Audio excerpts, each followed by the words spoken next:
સૌને નમસ્તે. ધોરણ 12 જીવવિજ્ઞાન પ્રકરણ 2 સપુષ્પી વનસ્પતિમાં લિંગી પ્રજનન, એની અંદર આપણે છેલ્લા લેક્ચરમાં ચર્ચા કરી વિદ્યાર્થી મિત્રો કે પરાગનયનના પ્રકારો, આ ઉપરાંત પરાગનયન માટેના વિવિધ વાહકો જેમ કે પવન, પાણી અને પ્રાણીઓ દ્વારા પરાગનયનની પ્રક્રિયા, એના વિશે આપણે વાત કરી અને છેલ્લે બાહ્ય સંવર્ધન પ્રયુક્તિ, અહીંયા સુધી આપણે છેલ્લે વાત કરી છે. હવે આજે આપણે પરાગરજ સ્ત્રીકેસર આંતર સંબંધો અથવા બીજો પ્રશ્ન પણ એ રીતે પૂછાઈ શકે કે સંગત અને અસંગત પરાગરજ એટલે શું, સમજાવું.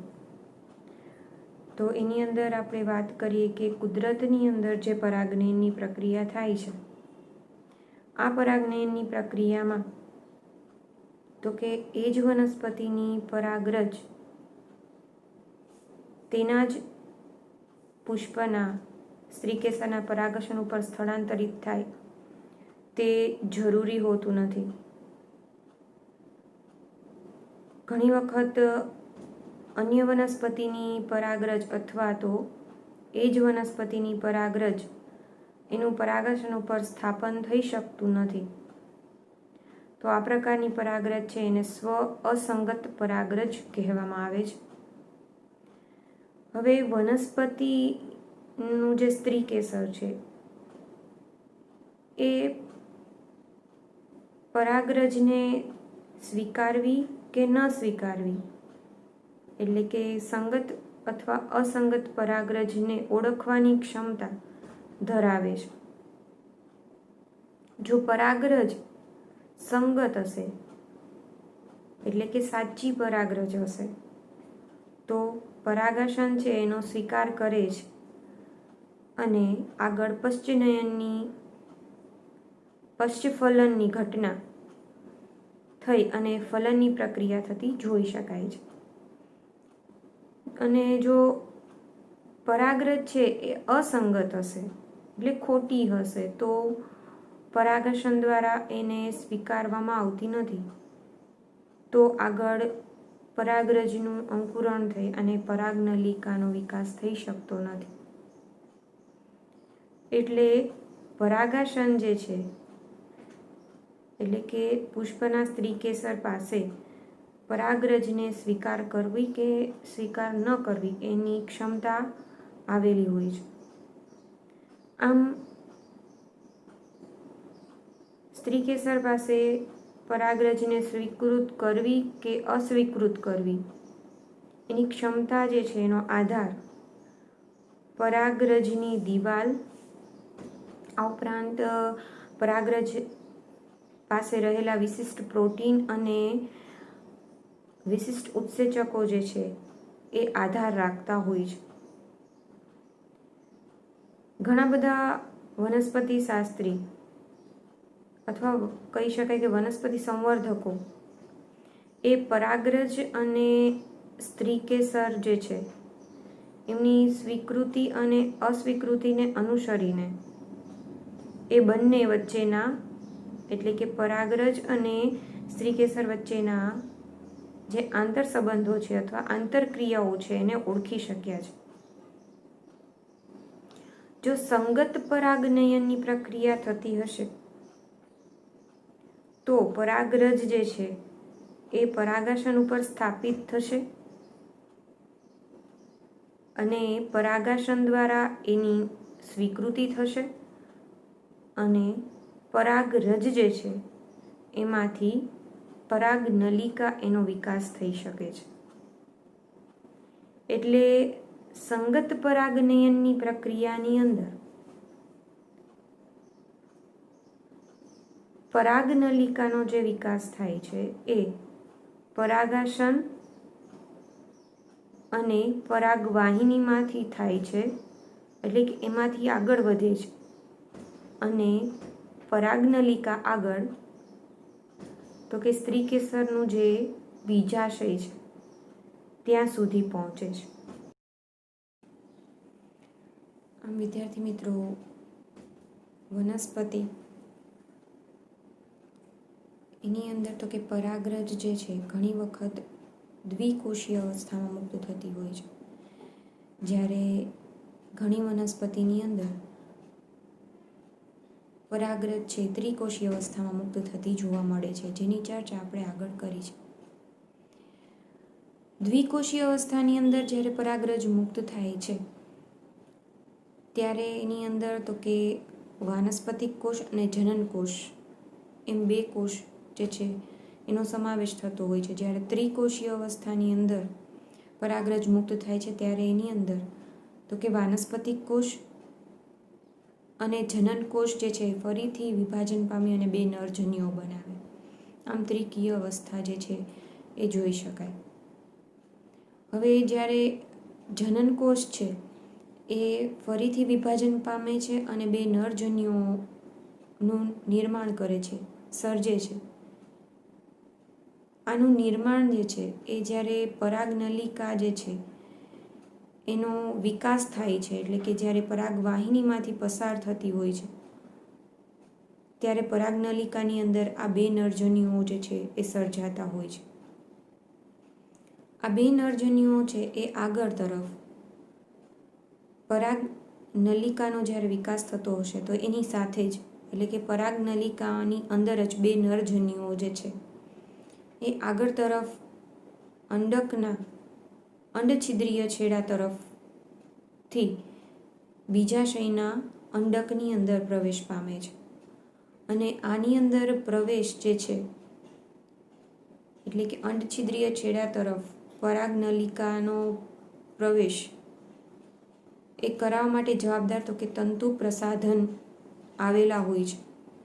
આ તંતુ પ્રસાધન અથવા તંતુ ઘટકો જે છે એ પરાગનલિકાને અંડકના અંડછિદ્રીય છેડા તરફ રહેલા સહાયક કોષની અંદર એનો પ્રવેશ કરાવે છે. આમ સહાયક કોષની અંદર એનો પ્રવેશ થશે એટલે બે નરજન્યુઓ જે છે એનું વહન આગળ અંદર તરફ અંડકની અંદર તરફ થઈ જશે. આમ વિદ્યાર્થી મિત્રો, આ આખી પ્રક્રિયા એટલે કે સળંગ પ્રક્રિયા જે આપણે જોઈ તો કે પરાગ રજ જે છે એનું પરાગાશન ઉપર સ્થાપનથી લઈ અને પરાગનલિકા જે છે એનો અંડકમાં પ્રવેશ સુધીની જે સળંગ પ્રક્રિયા છે એને પરાગરજ સ્ત્રીકેસર આંતરક્રિયા તરીકે ઓળખાવી શકાય. આમ જે વનસ્પતિ સંવર્ધકો જે છે એ પોતાના જ્ઞાન જે છે એનો ઉપયોગ કરી અને પરાગરજ સ્ત્રીકેસર આંતરક્રિયાઓ અને આ ઉપરાંત જે અસંગત પરાગનયન છે એની અંદર ફેરફાર કરી અને સંકરણ જાતો ઉત્પન્ન કરતા હોય છે. પરાગરજનું અંકુરણ જો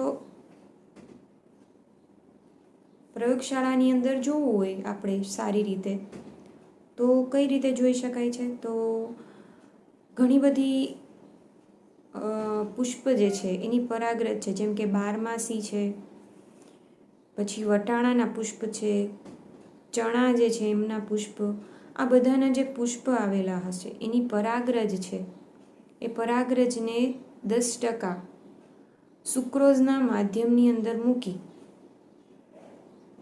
અને અડધી કલાક પછી આ પરાગરજ જે છે એને સ્લાઇડ ઉપર પ્રસ્થાપિત કરી અને પછી સૂક્ષ્મદર્શક યંત્ર હેઠળ માઇક્રોસ્કોપની અંદર જ્યારે એને જોવામાં આવે તો પરાગરજમાંથી પરાગરજનું અંકુરણ ખૂબ જ સરસ રીતે જોઈ શકાય છે. શા માટે 10% એટલે કે 10% સુક્રોઝના દ્રાવણનો ઉપયોગ કરવામાં આવે છે? કારણ કે એ દ્રાવણ તો કે પરાગાશન ઉપર રહેલું જે દ્રાવણ છે એને મળતું આવે છે, એના રસાયણને મળતું આવતું હોવાથી એના દ્વારા એનું અંકુરણ જે છે પરાગરજનું અંકુરણ એ સરળતાથી જોઈ શકાય છે. આ પ્રયોગ જે છે એ વિદ્યાર્થી મિત્રો તમને ધોરણ 12ની અંદર પણ કરવાનો આવતો હોય છે પ્રયોગશાળાની અંદર. એટલે ખૂબ જ સરસ રીતે પરાગરજ જે છે એમાંથી પરાગનલિકાનું અંકુરણ જોઈ શકાય છે.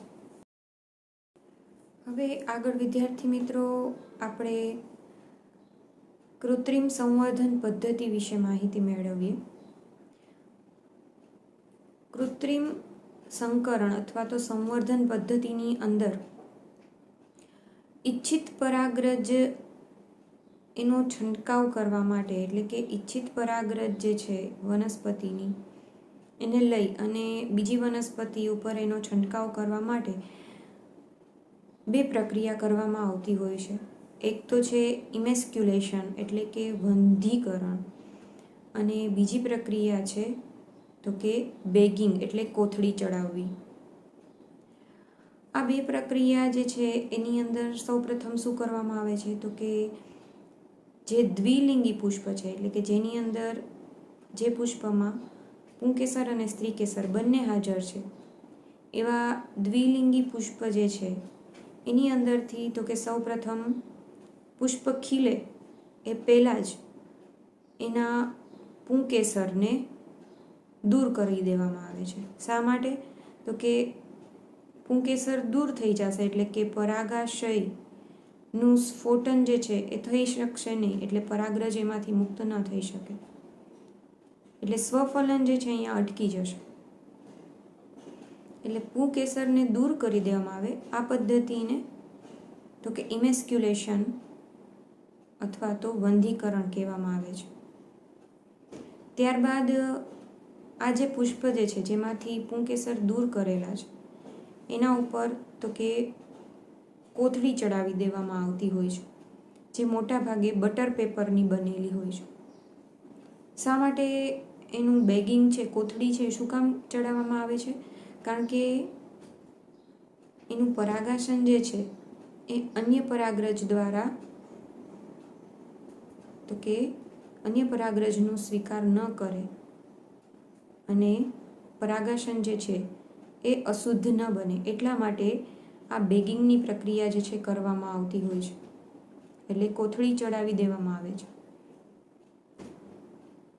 ત્યારબાદ જ્યારે પુષ્પનું જે પરાગાશન છે એ પરિપક્વ બને છે, એટલે કે પરાગરજને સ્વીકારવા માટે એ સ્થાપિત કરવા માટે જ્યારે સ્વીકૃત બને છે એટલે કે પરિપક્વ બને છે, ત્યારે આ કોથળી જે છે કાઢી અને એના ઉપર ઈચ્છિત વનસ્પતિની પરાગરજ જે છે એનો છંટકાવ કરવામાં આવતો હોય છે. ફરીથી એના ઉપર બેગિંગ કોથળી ચડાવી દેવામાં આવે છે અને પછી એ બંને વચ્ચે પરાગનયનની પ્રક્રિયા જે છે એ થતી જોઈ શકાતી હોય છે. આ વિદ્યાર્થી મિત્રો આપણે વાત કરી દ્વિલિંગી પુષ્પની, પણ એકલિંગી જે પુષ્પ છે એની અંદર વંધીકરણ ઇમેસ્ક્યુલેશનની પ્રક્રિયા કરવામાં આવતી નથી. શા માટે? કારણ કે એકલિંગી પુષ્પ હશે તો એની અંદર કાં તો એ નર પુષ્પ હશે ને કાં તો એ માદા પુષ્પ હશે. જો માદા પુષ્પ હશે તો એને પુષ્પ ખીલશે પહેલાં જ, એટલે કે કળી સ્વરૂપમાં હશે ત્યારે જ એના ઉપર તો કે બેગિંગની પ્રક્રિયા કરી દેવામાં આવશે, એના ઉપર કોથળી ચડાવી દેવામાં આવે છે. અને ત્યારબાદ જ્યારે એ માદા પુષ્પ જે છે એનું પરાગરજને સ્વીકાર કરવા માટે પરિપક્વ બને ત્યારે એને ઈચ્છિત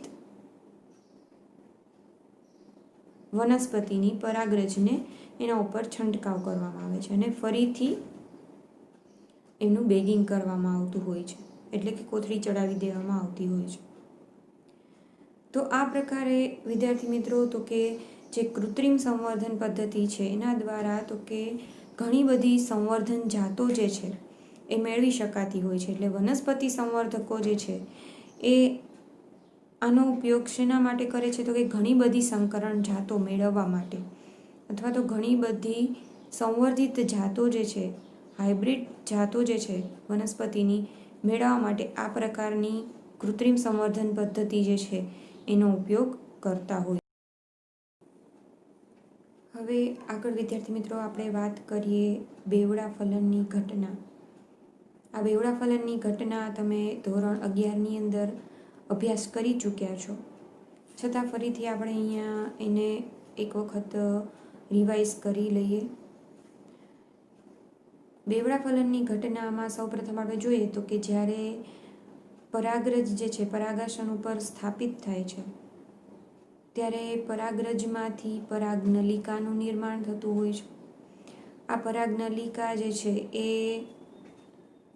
તો કે 2 નરજન્યુઓ ધરાવે અને આ નરજન્યુઓ જે છે એ પરાગનલિકા દ્વારા આગળ તો કે અંડક સુધી પહોંચે અને અંડકના અંડછિદ્રીય છેડામાંથી એ તંતુ પ્રસાધન દ્વારા તો કે સહાયક કોષની અંદર દાખલ થતી હોય છે. પરાગનલિકા જ્યારે સહાયક કોષની અંદર દાખલ થાય છે ત્યારે ત્યાં એ સહાયક કોષના કોષરસમાં આ 2 નરજન્યુઓને મુક્ત કરી દે છે. આમાંથી આ 2 નરજન્યુઓ જે છે એમાંથી એક નરજન્યુ જે છે એ કોની સાથે જોડાય છે તો કે અંડકોષ સાથે જોડાય છે અને બીજો જે નરજન્યુ છે એ કોની સાથે જોડાય છે તો કે જે મધ્યમાં રહેલા દ્વિકીય કોષ છે અથવા ધ્રુવીય કોષ છે એની સાથે જોડાતું હોય છે. એક નરજન્યુ જ્યારે એ અંડકોષ સાથે જોડાય છે ત્યારે એ દ્વિકીય કોષ યુગ્મનજનું નિર્માણ કરે છે, એટલે કે 2n બને છે. જ્યારે બીજો નરજન્યુ છે એ ભ્રૂણપુટની મધ્યમાં રહેલા ધ્રુવીય કોષ અથવા તો દ્વિકીય કોષ સાથે જ્યારે જોડાય છે ત્યારે એ તો કે ત્રિકીય પ્રાથમિક ભ્રૂણપોષ કોષ કેન્દ્ર અથવા તો એને કહેવામાં આવે PEN પ્રાઇમરી એન્ડોસ્પર્મ ન્યુક્લિયસ તરીકે ઓળખવામાં આવે છે. એટલે આ પ્રકારનું જે જોડાણ છે એને ત્રિકીય જોડાણ કહેવામાં આવે છે, કારણ કે આગળ દ્વિકીય તો હતા જ, હવે ફરીથી એક નરજન્યુ જોડાશે એટલે ત્રિકીય જોડાણ તરીકે ઓળખવામાં આવે છે. આ ઉપરાંત વિદ્યાર્થી મિત્રો આ જે પ્રાઇમરી એન્ડોસ્પર્મ ન્યુક્લિયસ છે એ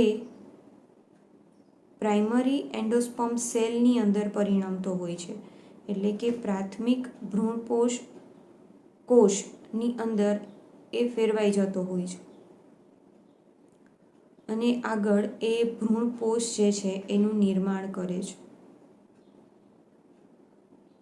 અને જ્યારે જે દ્વિકીય યુગ્મનજ જે છે એનું નિર્માણ થાય છે એ આગળ તો કે ભ્રૂણ તરીકે વિકાસ પામતો હોય છે. આમ ત્રિકીય પ્રાથમિક ભ્રૂણપોષ કોષ કેન્દ્ર એ ભ્રૂણપોષનું નિર્માણ કરે છે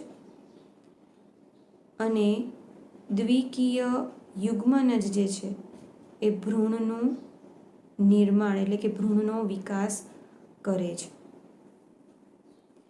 આમ અહીંયા 2 નરજન્યુઓમાંથી એક નરજન્યુ અંડકોષ સાથે અને બીજો નરજન્યુ ધ્રુવીય કોષ અથવા તો દ્વિકીય કોષ કેન્દ્ર સાથે જોડાતો હોવાથી અહીંયા બેવડા ફલનની ઘટના કહી શકાય છે. એટલે કે 2 પ્રકારની ફલનની પ્રક્રિયા જે છે અહીંયા થતી હોવાના લીધે એને બેવડું ફલન એવું કહેવામાં આવે છે. આ પ્રશ્ન પણ ખૂબ જ જરૂરી છે વિદ્યાર્થી મિત્રો, પરીક્ષાની અંદર આ પ્રશ્ન પણ પૂછાતો હોય છે. હવે વિદ્યાર્થી મિત્રો આપણે વાત કરીએ પશ્ચફલન ઘટનાઓ અને રચનાઓ વિશે. તો સૌપ્રથમ આપણે વાત કરીએ ભ્રૂણપોષ એટલે શું અને તેના પ્રકારો. તો પ્રાથમિક ભ્રૂણપોષ કોષ કેન્દ્ર જે છે ત્રિકીય પ્રાથમિક ભ્રૂણપોષ કોષ કેન્દ્ર એ ભ્રૂણપોષની અંદર પરિણમતું હોય છે. એટલે કે આ ભ્રૂણપોષ જે છે એ વારંવાર વિભાજન પામી અને ત્રિકીય ભ્રૂણપોષ પેશીની રચના કરે છે.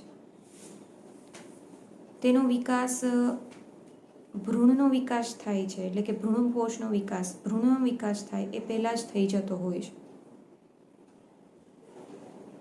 અને એ મુખ્યત્વે 3 પ્રકારે હોય છે.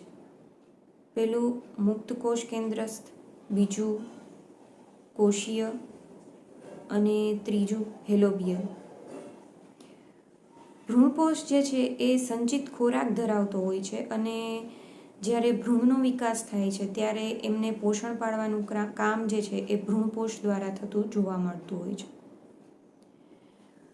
એટલે અહીંયા વિદ્યાર્થી મિત્રો જે 3 પ્રકાર છે એની અંદર સૌપ્રથમ જોઈએ મુક્ત કોષ કેન્દ્રસ્થ ભ્રૂણપોષ.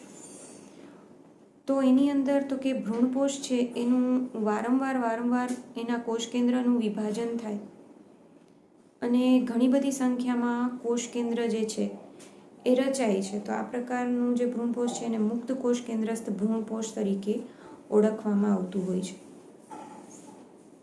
જ્યારે બહુકોષીય ભ્રૂણપોષ છે એની અંદર તો કે કોષ કેન્દ્ર જે છે એ પરિઘ તરફ ગોઠવાતા હોય છે અને મધ્યના ભાગે તો કે ભ્રૂણપૂટમાં મધ્ય ભાગે રસધાની આવેલી હોય છે. ત્યારબાદ આ કોષ કેન્દ્રના વિભાજન બાદ કોષ રસનું વિભાજન થાય છે અને જે તો કે પરિઘથી કેન્દ્ર તરફનું હોય છે. આમ ઘણા બધા કોષોની રચના થતી જોઈ શકાય છે, એટલે એને બહુકોષીય ભ્રૂણપોષ તરીકે કહી શકાય. અને હેલોબિયલ ભ્રૂણપોષની અંદર મોટાભાગે એકદળી વનસ્પતિમાં જોવા મળતું હોય છે, જેની અંદર તો કે કોષ કેન્દ્રનું જ્યારે વિભાજન થશે પછી મધ્યમાં તો કે કોષ દિવાલનું નિર્માણ થાય. આ જે કોષ દિવાલ છે એમાંથી ઉપરનો ભાગ જે છે એટલે કે એક ભાગ છે એની અંદર ભ્રૂણપોષનું નિર્માણ થાય અને નીચેનો ભાગ જે છે એ કોષ કેન્દ્ર બનાવતો હોય, જે મોટા ભાગે એકદળી વનસ્પતિમાં જોઈ શકાય છે. હવે વિદ્યાર્થી મિત્રો તમે કાચા નાળિયેરની અંદર જોયું હશે કે જે પાણી છે એનો ભાગ જે છે વચ્ચે મધ્યમાં પાણી રહેલું છે નાળિયેરમાં. આ નાળિયેરમાં મધ્યનું જે પાણી છે એ મુક્ત કોષ કેન્દ્રીય ભ્રૂણપોષ છે અને આજુબાજુ જે સફેદ ગરનો જે ભાગ છે એ કોષીય ભ્રૂણપોષ તરીકે ઓળખવામાં આવે છે. હવે ઘણી વખત એવું બનતું હોય કે ઘણી વનસ્પતિમાં કે જ્યારે ભ્રૂણનો વિકાસ થાય એ દરમિયાન સંપૂર્ણ ભ્રૂણપોષ છે વપરાઈ જતો હોય છે, એટલે કે બીજ વિકસે એ પહેલાં જ ભ્રૂણના વિકાસ દરમિયાન જ સંપૂર્ણ ભ્રૂણપોષ છે એ વપરાઈ જતો હોય છે. જેમ કે વાલ, વટાણા, મગફળી આવી વનસ્પતિની અંદર આ પ્રકારે જોવા મળે. જ્યારે ઘણી વનસ્પતિ એવી હોય છે કે જેની અંદર તો કે ભ્રૂણપોષ છે એ બીજની અંદર ચીરલગ્ન જોવા મળતો હોય છે. જેમ કે દિવેલા છે, નાળિયેર છે, એની અંદર તમે જોશો તો કે ભ્રૂણપોષ છે એ બીજની અંદર જ જોવા મળતો હોય છે. એ ક્યારે વપરાય છે? ત્યારે તો કે જ્યારે બીજનું અંકુરણ થાય છે ત્યારે. આમ આપણે અહીંયા વાત કરી તો કે ભ્રૂણપોષ અને તેના પ્રકારોની. વિદ્યાર્થી મિત્રો આગળ આપણે વાત કરીએ તો કે ભ્રૂણની. ભ્રૂણ જે છે એનું નિર્માણ તો કે દ્વિકીય યુગ્મનજમાંથી થતું જોવા મળતું હોય છે. દ્વિકીય યુગ્મનજ 2n જે છે એ ભ્રૂણનો વિકાસ જે છે કરે છે. પરંતુ એ પહેલાં આપણે આગળ વાત કરી રીતે કે ભ્રૂણપોષનો વિકાસ જે છે એ ભ્રૂણના નિર્માણ પહેલાં થઈ જતો હોય છે. કારણ કે ભ્રૂણપોષ જે છે એ વિકસતા ભ્રૂણને પોષણ આપવાનું કાર્ય કરતું હોય છે, એટલે ભ્રૂણના વિકાસ પહેલાં એ નિર્માણ પામી જતો હોય છે. પરંતુ આમ જુઓ કે એકદળી અને દ્વિદળી વનસ્પતિની અંદર જે ભ્રૂણનો વિકાસ છે જે થતો હોય છે, એટલે કે ભ્રૂણના જે તબક્કાઓ છે એ બંનેની અંદર સમાન પ્રકારે જોઈ શકાતા હોય છે. જેમ કે યુગ્મનજ જે છે, દ્વિકીય યુગ્મનજ, એમાંથી તો કે પહેલાં પૂર્વ ભ્રૂણનું નિર્માણ થવું, ત્યારબાદ આગળ જે છે એ તો કે ગોળાકાર ભ્રૂણ છે એનું નિર્માણ થવું, પછી હૃદયાકાર ભ્રૂણ છે એનું નિર્માણ થવું, અને છેલ્લે તો કે પુખ્ત ભ્રૂણ છે એનું નિર્માણ જે છે, એ બધી પ્રક્રિયાઓ જે છે એ જોવા મળતી હોય છે. તો વિદ્યાર્થી મિત્રો, આ જે છે એ આપણે ભ્રૂણના વિકાસના તબક્કાઓની વાત કરી. હવે આગળ આપણે વાત કરીએ એકદળી અને દ્વિદળીનું જે બીજ છે એ કઈ રીતની રચના જે છે ધરાવતું જોવા મળતું હોય છે, અથવા તો એકદળી અને દ્વિદળીનો ભ્રૂણ કેવો જોવા મળતો હોય છે. તો સૌપ્રથમ આપણે જોઈએ કે દ્વિદળી જે છે એની અંદર તમે જોશો કે એની ભ્રૂણધરી અને બે બીજપત્ર જે છે એ દ્વિદળીની અંદર આવેલા જોઈ શકાય છે, કારણ કે એ જ એની લાક્ષણિકતા છે કે દ્વિદળી વનસ્પતિ છે બે બીજપત્ર ધરાવતી હોય છે. આ ઉપરાંત તમે ઉપરના ભાગે જોશો તો ઉપરાક્ષ આવેલું હશે, અને આ ઉપરાક્ષ જે છે એમાંથી તો કે પ્રકાંડાગ્ર અથવા તો ભ્રૂણાગ્ર અથવા તો આદિસ્કંદ જે છે એનો વિકાસ થતો હોય છે. અને નીચેના ભાગે અધરાક્ષના કોષો આવેલા હોય છે, અને આધરાક્ષના કોષો જે છે એમાંથી તો કે ભ્રૂણ મૂળની રચના થતી જોઈ શકાતી હોય છે. તો આ થઈ દ્વિદળીની વાત. એકદળી ના ભ્રૂણની વાત કરીએ તો એની અંદર એકદળી બીજ જે છે એમાં તો કે એક જ બીજપત્ર આવેલું હશે, અને આ બીજપત્ર તમે જો ઘાસનું જે છે એની અંદર જોશો બીજ, તો એમાં તો કે બીજપત્રને વરુથિકા તરીકે ઓળખવામાં આવે છે, અને એ ભ્રૂણધરીની પાર્શ્વ બાજુએ આવેલું હશે. આ ઉપરાંત તમે નીચે તરફ ભ્રૂણધરીમાં જે નીચે આવેલા છે, એટલે કે ભ્રૂણમૂળ ચોલ એ અવિભેદિત કોષો છે, જે ભ્રૂણમૂળ જે છે એનું રક્ષણ કરતા હશે. અને આ ઉપરાંત તો કે ભ્રૂણધરીને વરુથિકા સાથે જોડતો જે ભાગ છે ત્યાં તો કે ઉપરાક્ષ જે છે એ આવેલું હશે, અને આ ઉપરાક્ષ જે છે એની અંદરથી એટલે કે આ ઉપરાક્ષના જે કોષો છે એ અંતે તો કે પ્રકાંડાગ્ર અથવા તો પર્ણ એની અંદર ફેરવાતા હોય છે. અને આ રીતે તો કે ભ્રૂણ જે છે એ એટલે કે બીજની અંદર એકદળી અને દ્વિદળી બીજની રચનાની અંદર જોઈ શકાતી હોય છે. આમ